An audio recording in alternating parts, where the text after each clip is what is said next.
So I've been in the mental health industry for about 18 years now, and I work with mental mastery, emotional resilience, and helping people to overcome their coping mechanisms.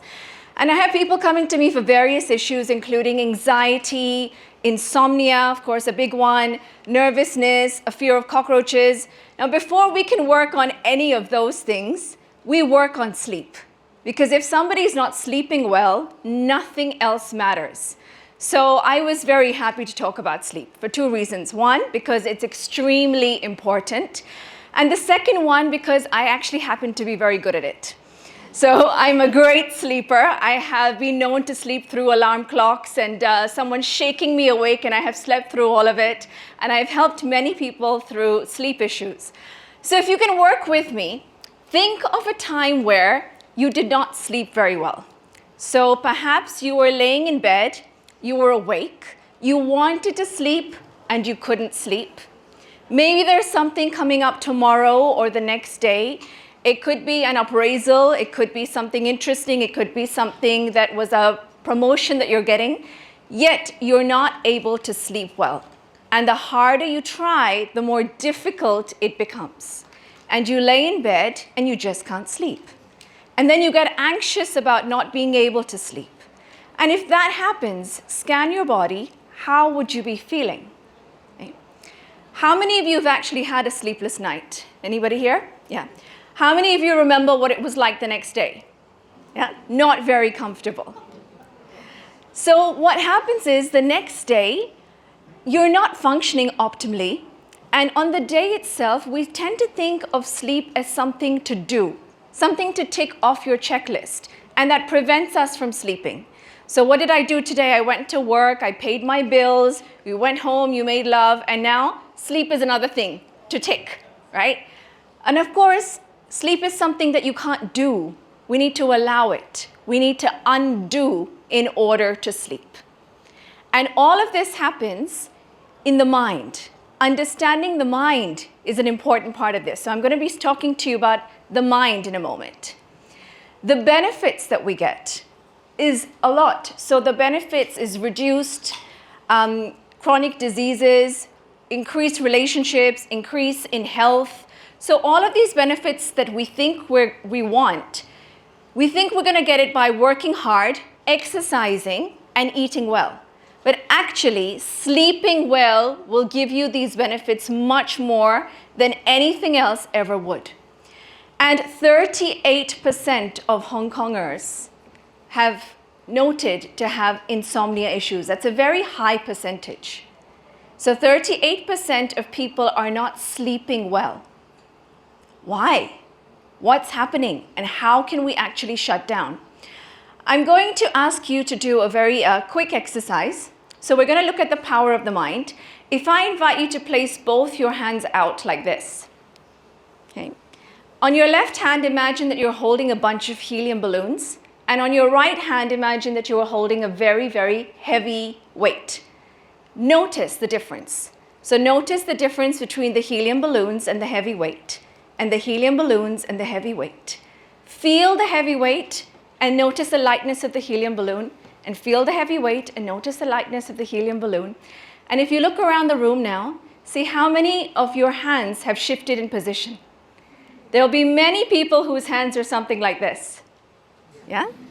Thank you. So that was not very long. That was just about 10 seconds that I asked you to imagine that.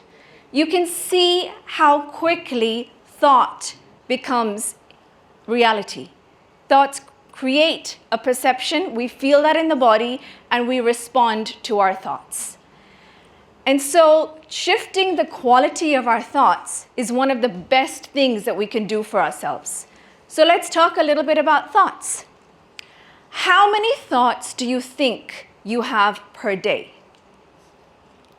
Yeah, a lot. So per day, a lot of studies have shown that we have about 60,000 thoughts per day. Okay? And in your waking hours, it's about 3,500 thoughts per hour when you wake up. It's interesting to note the quality of those thoughts. So 98% is the same as yesterday. So we don't change very much. And 80% of that is about what you don't want. So 80% of the time you're thinking, I don't want this. I don't want to have another sleepless night. I don't want anxiety. I don't want to feel nervous. And many times when I speak to my clients and I ask them, well, what do you want from the session? They'll tell me, I don't want social anxiety. And I'll say, great, tell me what you want. I don't want to feel nervous when I go out. Okay, what do you want? I don't want to keep analyzing and thinking. And I ask them, do you know what it looks like if you're not socially anxious? Do you know what you do want? And many times they have no clue. They have no idea because we tend to think about what we don't want. Is it possible to think of not a blue chair, not a red couch, or not a pink elephant, right? It's not possible. Of course, we think that. And as parents, most parents know this. It's so easy to tell your child, no TV, no screen time, right? They can't process that without thinking of the TV and the screen time. You can't process it. And so there are many times that we're thinking about what we don't want and we have no idea about what the alternative is. And if you're thinking about what you don't want, that's going to increase anxiety. That's going to increase the levels of cortisol. That's going to impact your sleep, and it will impact your waking hours as well. So at the end of my talk, I will give you a little something that you can do every night before you go to sleep. And in that little something, the last thing I will invite you to do is think about what you do want. If you can sleep thinking about what you do want as the last thought you have in your mind, that's the first thing that your subconscious mind processes, and this is how manifestation works. And visuals are very powerful. Your brain can process a visual 60,000 times faster than anything that you hear. Right? Visuals are powerful. So let's look at how life works. So public speaking happens to be one of the biggest fears of people, right? And according to Google, death comes later. So you'd rather die than speak in public. So kudos to everybody here. So what happens? You think about speaking in public. Then you think about what you don't want. I don't want the audience to feel bored. I don't want the audience to think that what I'm saying is not powerful or important. And then what happens? You start behaving in that way and you get what you don't want simply because you've thought it, right? That's how we function. So I'm going to take you through the mind. Okay, there's a lot of information here. It's not coming in the animations, but that's okay. I normally take about 2 hours to talk about this, but we're going to go through this very quickly, not to scare any of the prestige crowd. So the mind. The mind is a software. It's not a hardware. You can't touch your thoughts, but you know you have your thoughts, right? You can touch your brain. The brain is the hardware. Your mind is the software. Your mind has two parts to it. One that is commonly known as the conscious mind, and then you have the subconscious mind. The conscious mind is about 10 to 12%, and the balance is 9 times bigger and 6,000 times more powerful. Your conscious mind is what you use to live and to do what you want. It's your rationale. When you're in charge, your conscious mind is in charge. So you want to come here. You may want to nod your head. The conscious mind will give a signal to the brain. The brain will send down the energy to your body. You go ahead, you do what you want, and you feel in charge. But whenever you are experiencing something that you don't want, for example, you don't want a panic attack, but you get one, right? You don't want another sleepless night, but you get one. What's happening? That's not your conscious mind signaling to the body. Something else is going on. And that something else is the subconscious database that's taken over. And your subconscious mind is simply a database. What does a database do? It collects information, right? It's like the database of your computer. If you type a love letter, it will contain the love letter. If you type a hate letter, it will contain the hate letter. It doesn't mind what you put in, and it doesn't care about the quality of your thoughts. That is up to our conscious mind. And so in between the conscious and subconscious mind, we often have a critical mind or a critical filter. That is where our beliefs are located. And your beliefs are the lens through which you look at life. So if you believe I'm unsafe, you're going to look around the room and you will find unsafe. If you believe I am safe, you're going to look around and you will find that. We'll do a little experiment. I'd like you to look around this room right now and spot everything that you can see that's blue. Okay, look around and look for blue. You'll probably spot, lots and lots of blue. And now look in front and think of how many things did you see that was red? How many of you did not see red at all? Anyone? Yeah. Why? You weren't looking for it. So now let's look around and see what you can spot that's red. You'll probably see quite a lot of red. Why? Because you're looking for it. And I bet you some people might see maroon or pink and then make it red so that you can see more so we can win. Yeah? Because that's what we do. So your critical filter is your beliefs and you see what you believe. And in our mind, we keep processing and collecting information. The information that we get is 4,000 messages per minute. We get a lot of messages per minute, right? Our CPU processor can handle 4,000. Where do these messages come from? The environment.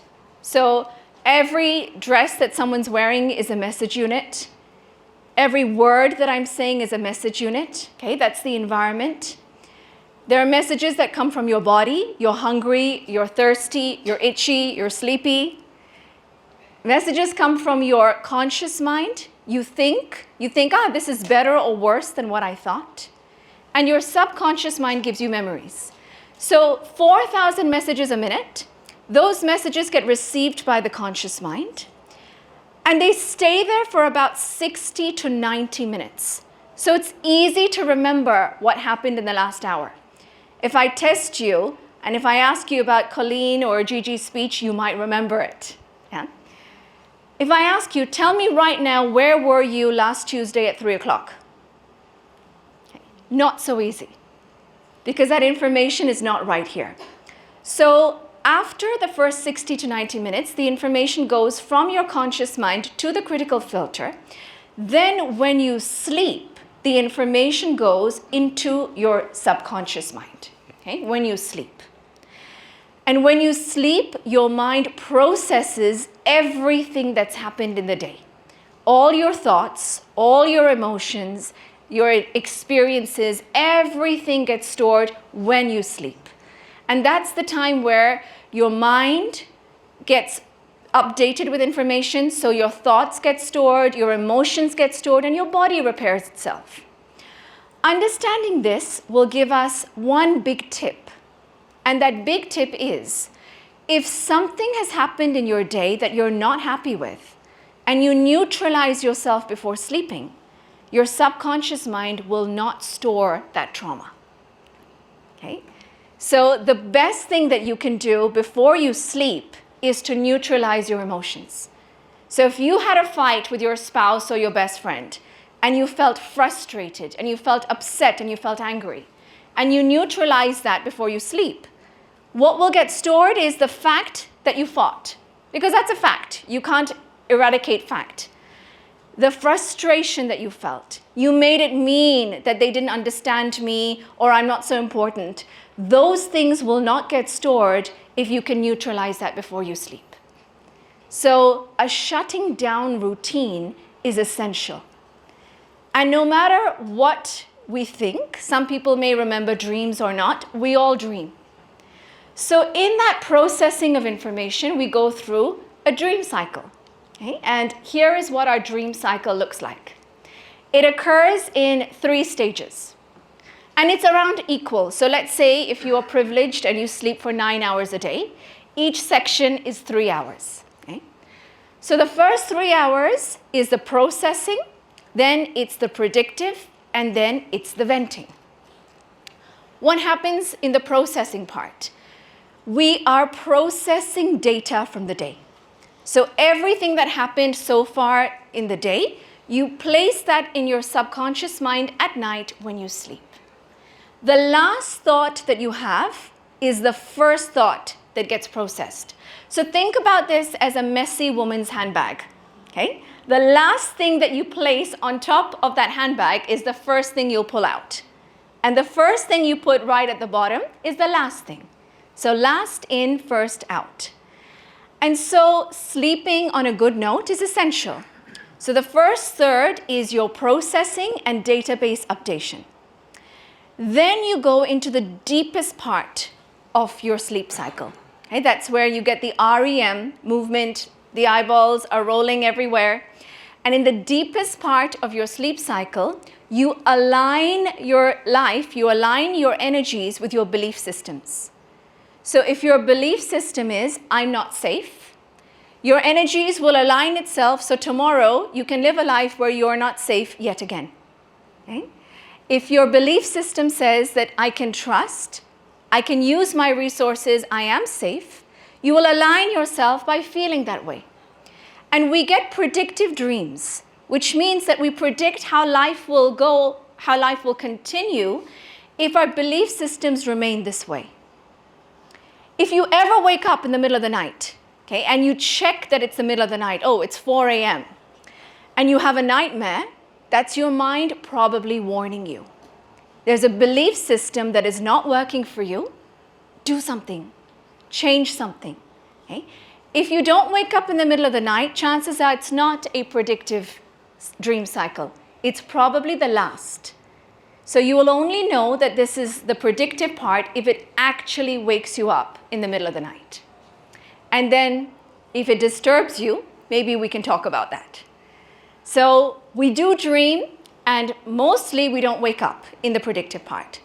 Then the last thing we have just before we wake up is our venting. So we vent out things that our mind believes that it no longer needs.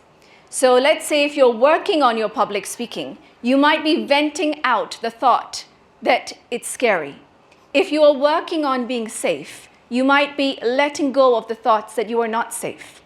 So contrary to what some people think, the dreams that you wake up with are opposite to what's going to happen in reality. So if your morning dream is about fighting with your best friend, it might indicate that you're strengthening your relationship. Yeah, it's the opposite. So that's what happens in our sleep, in our dream cycle. So now that we understand this a little bit, let's do something about it. I'm going to give you now a routine that you can do to sleep well at night. Okay? Something that hopefully you can practice tonight as well. So just before you wind down, of course, reduce activity. You might all know about this already. Okay? Has anybody heard about not having screen time or blue light just before sleeping? Yeah, these are things that we know already. Actually, we don't need to wear blue glasses throughout the day. It's just before we sleep. Because if we are looking at things with a dimmer light, it is helping our pineal gland to secrete melatonin, which helps us sleep. During the day, it's actually healthier to have daylight. So reduce activity, place yourself in a room that is a little bit dimmer, a little bit darker, then have a shutting down routine. So here is what I do, and it's worked very well for me and for many of my clients. Number one, do a daily review. So just before you sleep, think about everything that's happened in the day and close the files. Think about this as closing the background apps of your phone, okay? Otherwise, those apps are running in the background, and how are we supposed to sleep with that? Simply think about it by acknowledging it's already beginning to close. So if you think about today, it would be, oh, what happened when I woke up? And then when you were getting ready, what happened before you came here? Acknowledge it, digest it. And once you digest it, you're closing those files. Your breathing will naturally become deeper, more rhythmic. It will begin to shift, it will begin to change. If it doesn't, I recommend progressive relaxation. So that is when you relax all the muscles in your body. If anyone has done yoga here, you would probably have experienced somebody telling you, relax the muscles in your feet, feel the relaxation moving from your feet to your thighs, your hips, all the way up to the top of your head. And so that's relaxing the muscle. You're letting go of conscious control, reviewing your day. Once you review your day, think about emotions that are not complete yet for you. So if what happened during the day is you were anxious, and that anxiety is something that you're still feeling in your body, it means it's not over. And if you don't do something about it, you're going to store that anxiety in your subconscious mind, and the next day, you're going to feel similar. So complete your emotions of the day. How do you do that? Well, think about your emotions that are incomplete. So if you did have an argument with someone, or you're worried about your proposal for tomorrow, scan your body and notice that emotion.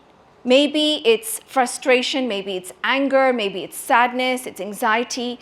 And if you scan your body, you'll be able to locate where it is. Perhaps it's in your chest. Lots of emotions are in the chest. It could be in your gut.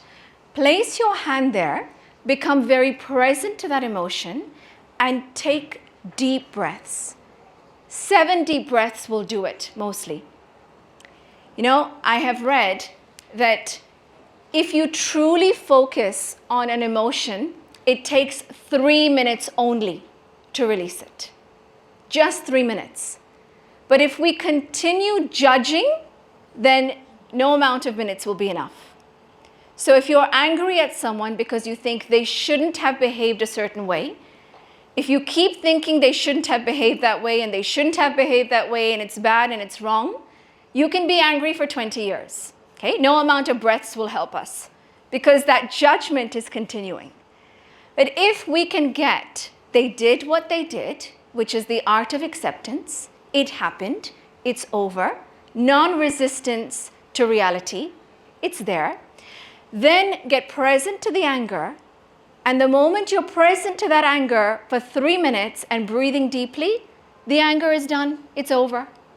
And then the emotion can become an energy in motion, which is really what emotions are, right? Emotions are energy in motion. And the biggest word is motion. And motion means movement. Allow the energy to move. If we allow energy to move, it has a beginning, a middle, and an end, and then it's over. And then you feel something else. That's why I like to bust the myth of always trying to be happy. Okay? There are some people that think life is about being happy. What do you want? I want to always be happy. I want my child to always be happy. I want my spouse to always be happy. Sorry to burst that bubble. It can't happen because happiness is an emotion. And every emotion is transient. Every emotion is impermanent. It has a beginning, a middle, an end, and then you feel something else. And if we talk about emotions, there are 4 primary emotions that we can feel. And we tend to judge 3 of them as bad. Okay. So happy is one of them. That's the one that is okay. There's happy, scared, angry, and sad. And many of us are conditioned to think, don't feel scared, don't be angry, don't be sad. That's a part of it. It's okay to feel it. Breathe into it, it will move. And once that energy moves, we can feel something else. So that's the middle part. Process your emotions, complete your incompletions. And then the very last thing is to sleep on a positive note, which means think about what you do want. One of the best things you can do is a visualization coupled with an affirmation. So think about what would give you peace. Okay? And if your word is happiness, peace and happiness. What would make you feel at peace before you sleep at night? What is that dream life that you would love to have? And if you can't think of an affirmation, then a very famous way of affirming is to say, every day and in every way, I am getting more and more, and whatever word you want. I'm getting more and more confident. I'm getting more and more safe. I'm getting more and more accepting of my reality. I'm getting more and more relaxed every day, and in every way, I'm getting more and more whatever it is you want to get. Okay? And that is not kidding yourself. You're not saying that you are feeling on the top of the world right now. You're saying that I'm going to take baby steps, and every day I will be a little bit more than before. So how do we feel? Simple? Easy enough to do? Yes? If it is easy enough to do, I'm going to invite you to do a mini version of this right now. Okay, I will take you through that process of digesting your day so far, clearing your critical filter so you can be fresh for the next lineup that we have ahead of us. So I invite you all to close your eyes. Take a moment to close your eyes. And with your eyes comfortably closed, just become mindful. Become mindful of being in this room. Become mindful of the position of your body. Become mindful to the feeling of your clothes against your skin. And become mindful to your breath. Notice your breath going in and out. And allow your breathing to become deeper and more rhythmic. And as your breathing becomes deeper, take a moment to review your day so far. Think about what happened as you woke up this morning. Digest your thoughts. Digest your morning routine. Name it. Allow it to move into the background of your mind. Digest what happened as you were commuting to work or wherever you went. Think about all the conversations that you have had today in the morning.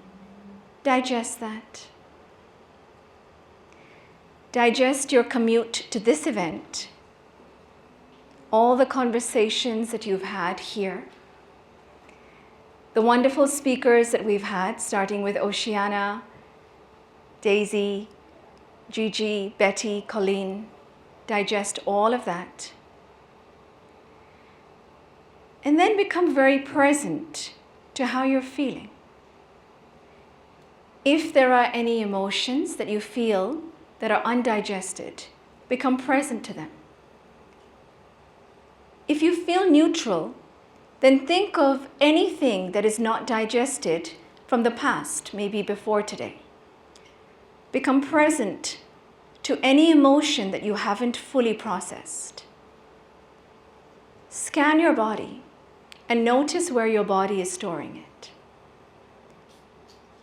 Perhaps you can place your hand there and take deep breaths in through your nose and out through your mouth.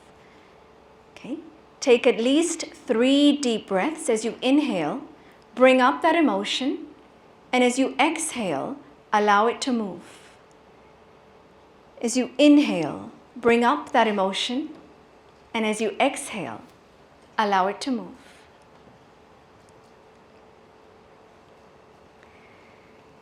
With every exhalation, process those emotions. Another final deep breath. As you inhale, bring it up, and as you exhale, allow it to move. And then become present once again. And think about what would bring you most peace and joy. Create a vision of what would bring you most peace and joy. Perhaps something to do with your family, or your career, or your spiritual connection, or anything else. And as you think about that, create a visual, see it, bring up those feelings in your body. Perhaps you can affirm that I am feeling comfortable, I am good enough, I'm confident, I'm relaxed, I'm safe, I can trust,